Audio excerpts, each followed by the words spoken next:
Want to welcome everybody and thank you for attending the State of the City for Apache Junction.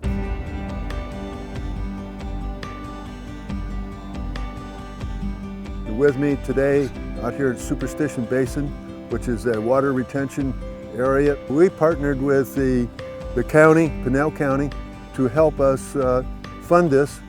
This is going to be an area where when we have our heavy rains, it's going to be able to hold the water.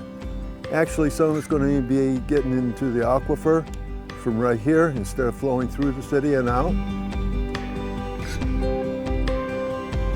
If you remember the news reports of the lady that was rescued out of her car up against one of the one of the washes. Come here, hurry, hurry! Get up! Get out of your thing! Here, wrap this around this. There's also a period of time we've had in the past where we've had the police go in and have to rescue an individual that was trapped along the fence and holding on for dear life because the floodwaters are going through his property.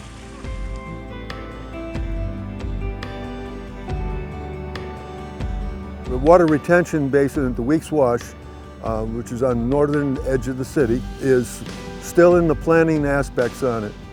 We got this $45 million, a grant from our federal government to help us develop this and build this retention basin. We have to secure some BLM land as well as securing some state land.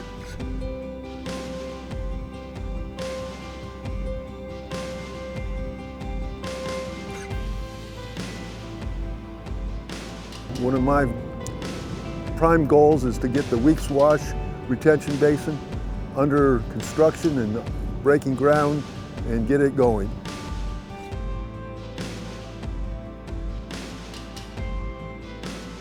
Hi, I'm Vice Mayor Schroeder, and here I am at the great rodeo grounds of Apache Junction.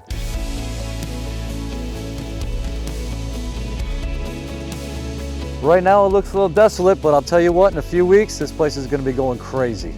We all invite you to come out for Lost Dutchman Days and have a great time. So recently the council just unanimously approved a multi-phase plan for the rodeo grounds. The Parks and Rec Department has created a master plan that is going to create an event center for people all over this city and cities all around to come enjoy themselves and have a great time.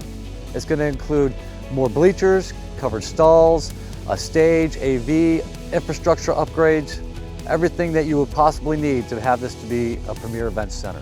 This is something the city has been utilizing for many, many, many years, and it's awesome that we're finally able to call our own shots here, create things, have events, just host a multiple of things to do here at the rodeo ground. Now we can have rodeos throughout the year, any sort of concert events we can have. The sky's the limit with this property that we have here to be able to enjoy Southwest life here in AJ. The Dark Sky project is coming along very well. The lighting at the Prospector Park is phenomenal. It is literally, you look at it and you can't believe, why haven't we done this before? I wanted to bring Dark Skies to Apache Junction because we needed to really enjoy where we live. We live in a very unique part of the valley. We have open skies, desert landscapes, and we wanted to protect that from light pollution. When I originally brought this up, I was looking for a citywide initiative. Slowly but surely realized that that's just too big of a bite. But we decided as a mayor and council and the staff to really narrow our focus to affect the areas that really would benefit from dark sky lighting. And I'm very pleased with that.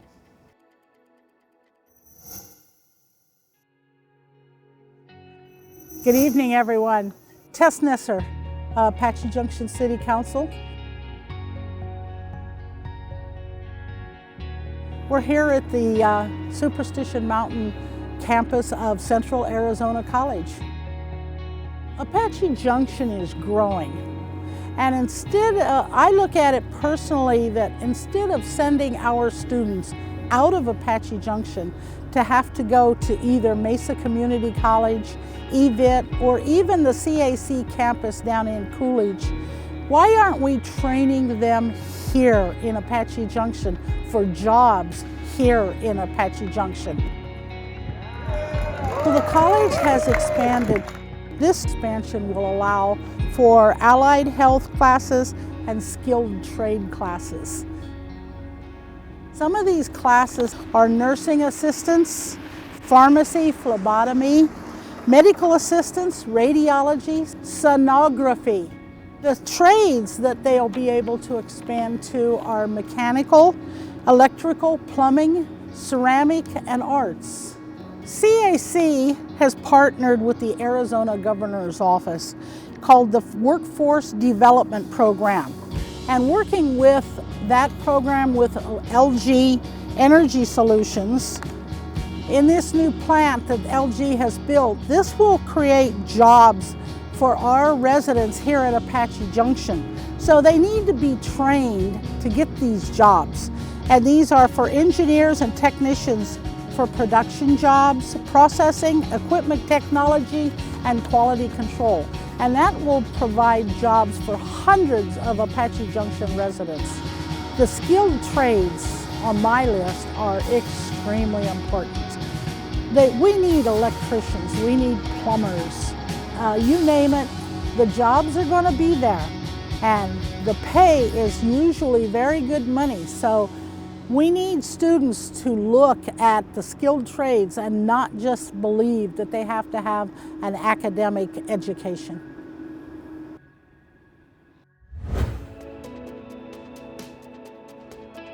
Hello, I'm Councilmember Brian Sorrell with the City of Apache Junction. I wanted to welcome all of our new residents that are moving into the two exciting new housing plans we have, Radiance and Blossom Rock, to our lovely city of Apache Junction.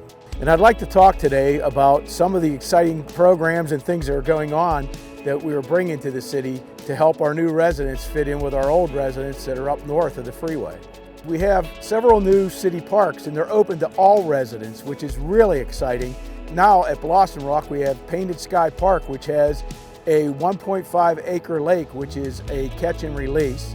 They also have a 3.5 acre Miners Run, which is a obstacle course for children. It has rope climbs and swings and everything that children would love to play on. And they also have Rough Ranch, which is a dog park which has 3 separate sections, one for agility, one for socialization, and one just to have fun. Blossom Rock is also a very growing community as well as Radiance, and they're going to have a lot more amenities for all the residents of the city of Apache Junction. We want to have fire and police really quickly available to respond to calls for service. The fire district is going to be building a brand new fire district station in Blossom Rock.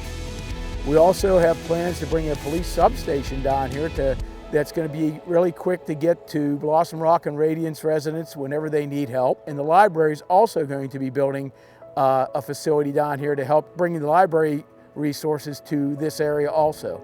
So it's a really exciting time in the city of Apache Junction. We're really, really happy to be taking our city forward into the future.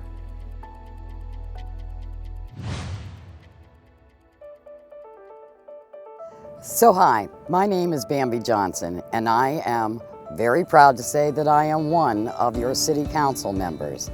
I have always been dedicated to the veterans of foreign wars and veterans in general, as I am myself an Army veteran. One of the best ways that we can stay involved and grow our city in the correct direction is through our boards and our commissions, because those are filled by our everyday citizens here in Apache Junction. The Public Arts Commission, they're the people that actually are going through, they're out developing ideas for the city, just like the utility boxes. And one of the things that they did, and we've already got at least three of them installed, is they went out and offered up and allowed people to submit designs.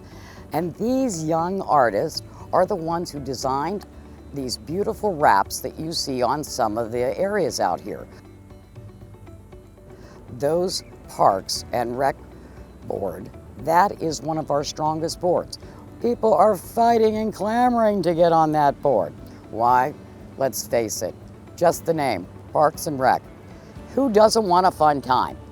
We have a lot of parks here in the area, and now with the new developments down south, they've got some awesome parks down there. Planning and zoning, another very important board. This is where, when a new developer comes in here, they've got to go before them, and before it ever comes to city council, you have a very dedicated board of people that are saying, how does it fit in the city? Does it fit with the zoning? Is this going to make sure that this is a good development? That doesn't just mean that it looks attractive, but is it the right height? Is it the right look? Because regardless of everything else, we have a master plan that we are very involved with to make sure that AJ remains the beautiful city that we all love and care for. We have opportunities in all areas and all different age groups. One of the best opportunities for young people, and maybe that's their direction to become more involved as they become adults, is the Youth Admin Council. Now this involves 8 to 12th grade students, and they apply for this and they take up to 25, and they have to commit for a full year. They become our advisors, our youth advisors to the council, to the Parks and Rec, and they are so involved in our conferences that we go to, like the League of Cities. They also are there when we have community events or grand openings. They are showing up. They are becoming the leaders of tomorrow. Now we also have the Apache Junction Police Department Youth Academy. During the summer, we have students that are actually learning and bonding with our police departments. We had a phenomenal year last year, one of the highest we've ever had in participation. And these young men and women, who knows, they may be the next person that comes and helps you when you're in trouble as they're older.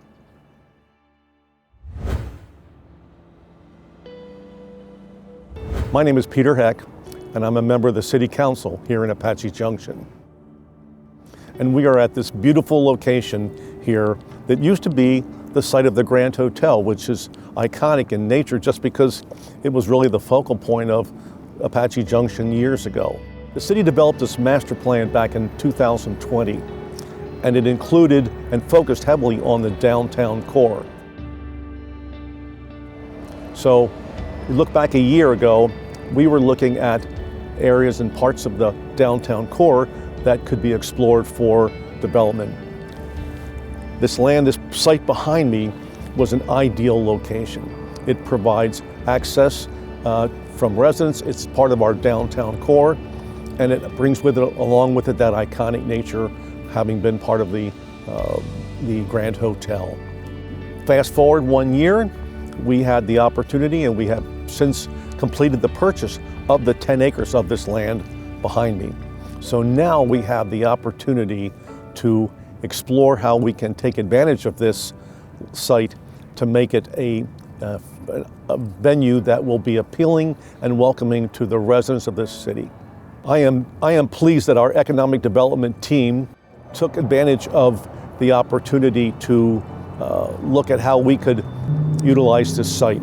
There were meetings with developers, along with meetings with all the residents of the city, or at least the opportunity to meet with residents and get their input. There was a consultant, Swaback and Associates, that helped us in this process. It's a very comprehensive process. It takes a long time, but it's one that we believe will serve us well. But one of the reasons that we purchased it and have maintained control is just that. The city wants to maintain control over this site.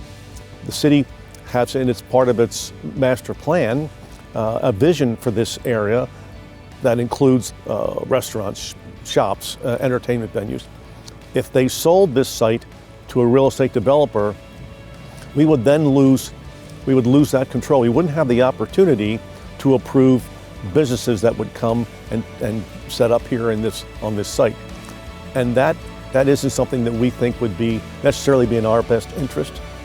We would hope that the developer would pursue our vision, but we want to make certain that the vision for this land and this site comes to fruition, and we'll be in charge of that.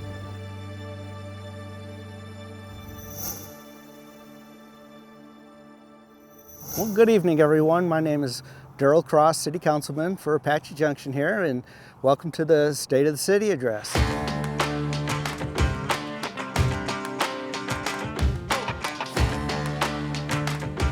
Well, the invasive species program that we have going on here in the city is in partnership with ASU's Project Cities. We've secured grants to help with the funding of being able to go up here into the foothills of the mountain and dig up all the red broom grass that's been infiltrating our mountain preserve per se. And it's a great way to help eradicate this invasive species. Another invasive species that we have here in Apache Junction is stinknet, otherwise known as globe chamomile. And everybody will know what I'm talking about. It's that really deep green plant that has those little tiny yellow balls on the end of it. Each plant produces anywhere up to 5,000 seeds. So that's why it grows and spreads so quickly. Stinknet, as you know, it turns into just a green carpet, but when it dries out, it's just super flammable, and it's going to absolutely ruin our ecosystem. So one of the things that we need to do is work with the city and business partnerships and formulate ways to try and eradicate this invasive species. For those that haven't heard yet, we have this new program that's called Home Sweet Home.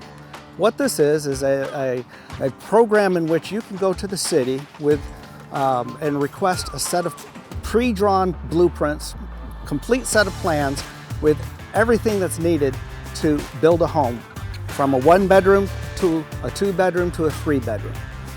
With those, this program, it substantially reduces the cost to a homeowner, and total cost for permits is less than $1,500. This is a great opportunity to get in and do some infill in our community. Well, folks, this is Councilman Darrell Cross, and I hope you enjoyed the show. Thank you for coming tonight.